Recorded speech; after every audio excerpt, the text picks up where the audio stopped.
Bonjour à tous, bienvenue sur Psychobrio. Avant de commencer, n'hésitez pas à vous abonner et aussi cliquer sur la cloche de notification. Comme ça, vous ne raterez aucune de mes vidéos à venir. Donc aujourd'hui, nous allons répondre à la question: pourquoi est-ce que certaines personnes font consciemment le choix de maintenir des relations avec des narcissiques? Si vous avez suivi mes vidéos, vous connaissez peut-être le cas de Emma. Emma vit avec Guillaume et Guillaume est un narcissique qui fait souffrir Emma. Mais pour une raison ou pour une autre, Emma reste avec Guillaume. Donc, ces gens-là décident de rester avec des personnes qui sont généralement méchantes avec elles et qui en fait, et ces gens-là préservent ces liens toxiques. Donc cela peut sembler incompréhensible de rester dans de telles situations. Mais bien sûr, nous allons voir qu'il existe diverses raisons valables qui motivent cette décision. Pourquoi alors des individus optent-ils pour la persévérance dans des relations nuisibles? Est-ce par peur de l'inconnu, par souci de l'image sociale ou pour une forme d'attachement complexe? Comment ces choix impactent-ils leur bien-être émotionnel et mental? Donc, dans cette vidéo, comme j'ai dit, nous allons examiner ces questions délicates pour mieux comprendre les motivations et les réflexions qui sous-entendent en fait, qui sous-tendent la décision de maintenir des liens toxiques. Une des raisons qui peut sembler valable, eh bien, c'est la présence d'enfants en commun. Pour de nombreux parents, le bien-être de leurs enfants est une priorité absolue. Donc, ils peuvent être prêts à endurer des relations difficiles pour le bien de leur progéniture. Ces parents espèrent que la stabilité familiale est cruciale pour le développement de leur enfant et ils sont prêts à faire des sacrifices personnels pour atteindre ces objectifs. Cette décision est motivée par l'amour et la préoccupation pour les enfants, donc c'est compréhensible. Cependant, cette intention qui est noble soulève de nombreuses questions importantes. Jusqu'où devrait-on aller pour le bien des enfants? Quels sont les effets à long terme sur leur développement lorsque les parents demeurent dans des relations toxiques? Comment pouvons-nous équilibrer la responsabilité envers nos enfants avec notre propre bien-être émotionnel? Cette réflexion nous amène à explorer les nuances complexes de la décision de maintenir des relations avec des narcissiques, en particulier lorsque les enfants sont impliqués. Et il y a aussi une autre motivation, donc on a parlé du fait que c'est possible que ces gens-là aient des enfants en commun. L'autre motivation pour laquelle une personne va rester avec, un narcissique, c'est l'interdépendance financière. De nombreuses relations Dans de nombreuses relations, l'équilibre peut sembler dépendre de la continuité de la relation. Les personnes peuvent avoir des préoccupations légitimes concernant leur capacité à subvenir à leurs besoins financiers si elles décident de mettre fin à la relation. La peur de la précarité économique peut donc les retenir dans la relation, même si elle est toxique. Donc, on a vu, il y a les enfants, les raisons financières. Parfois, il y a des facteurs culturels, voire même religieux, qui rentrent en ligne de compte et les pressions sociales que cela inclut. Donc, ces pressions sociales et familiales peuvent inciter une personne à maintenir une relation en dépit des difficultés, car elles se sentent tenues par des normes profondément enracinées. Un autre point, le point numéro 4, c'est la commodité. La commodité est un facteur qui ne doit pas être sous-estimé. Parfois, les gens choisissent de rester dans des relations toxiques simplement parce que c'est plus facile que de faire face aux complexités d'une séparation. Regardez les histoires de Will Smith et Jada. C'est Will Smith reste avec cette femme qui fait de sa vie un enfer. Mais pourquoi? Qui sait? Beaucoup de gens disent peut-être que c'est la commodité parce que les divorces, ça peut être une catastrophe, ça peut être entre guillemets «messy» comme on dit en anglais. Donc il reste avec elle, hein. Mais est-ce que c'est la bonne solution? Donc la peur de la solitude aussi peut également jouer un rôle significatif. La perspective de se retrouver seul pour être, peut-être effrayante et donc ça pousse des individus à rester dans des relations qui sont peu satisfaisantes. Pourquoi? Parce qu'elles ont peur d'être isolées.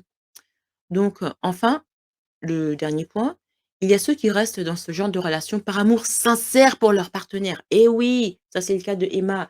Elle sait que, comment il s'appelle? Guillaume est un prick, mais elle reste quand même avec lui. Pourquoi? parce qu'au fond, elle aime, elle est amoureuse.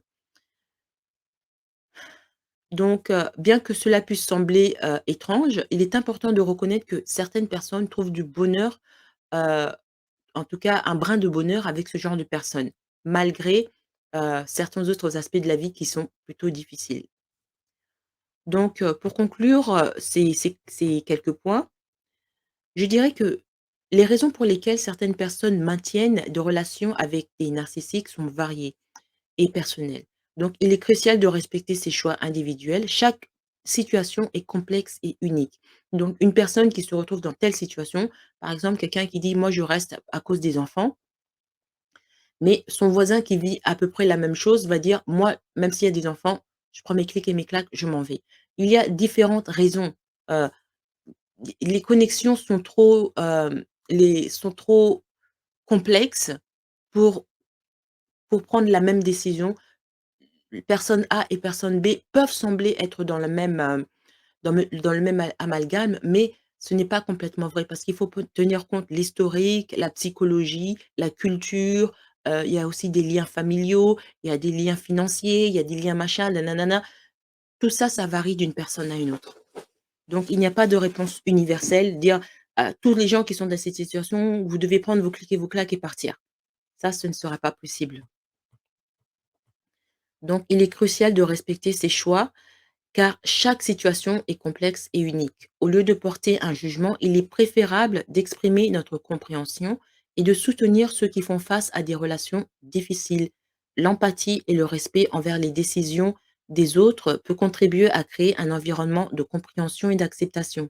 Cela permet aux personnes concernées de prendre des décisions éclairées et de chercher des solutions qui correspondent à leurs besoins et à leurs circonstances particulières. La compassion et le soutien sont aussi des éléments essentiels pour aider ceux qui font face à des défis relationnels à trouver des solutions qui leur conviennent. Donc pour revenir au cas de Emma, Emma reste avec Guillaume. Mais Guillaume, sabote de temps en temps la vie de Emma.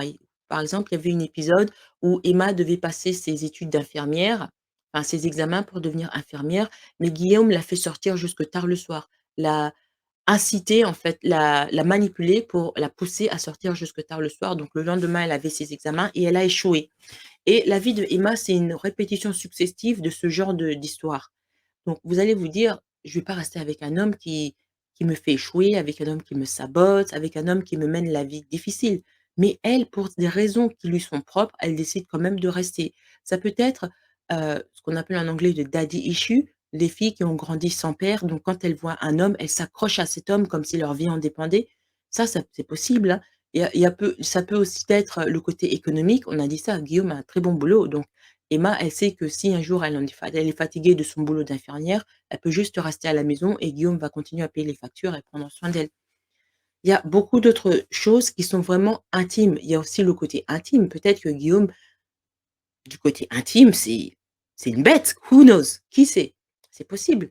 Donc il y a beaucoup de choses qu'on ne peut pas vraiment, déterminer, qui fait qu'une femme décide de rester avec un homme, même si cet homme semble lui mener la vie dure.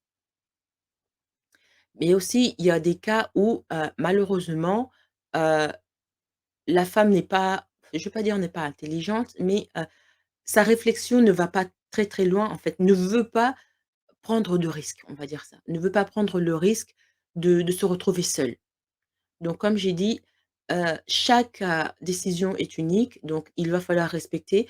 Les Je pense que la fois où peut-être il faudra intervenir, c'est si la vie de cette femme est en danger. La vie de cette femme et des enfants est en danger. Là, il faudra certainement intervenir. Mais après, si ce n'est pas en danger, si l'homme, enfin, je sais pas, il y a pas, c'est très, très complexe. C'est extrêmement complexe. Chaque cas est unique. Donc, ça, c'est juste la première partie. Ça nous donne, une idée en vrac de ce qui se passe. Pourquoi est-ce que certaines personnes décident de rester dans ce genre de situation? Maintenant, dans la deuxième partie, eh bien, nous allons voir, d'autres facteurs cruciaux qui maintiennent ces gens, dans ce genre de relation et peut-être comment est-ce qu'elles peuvent s'en sortir.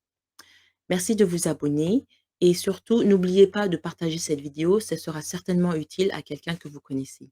Merci et À bientôt.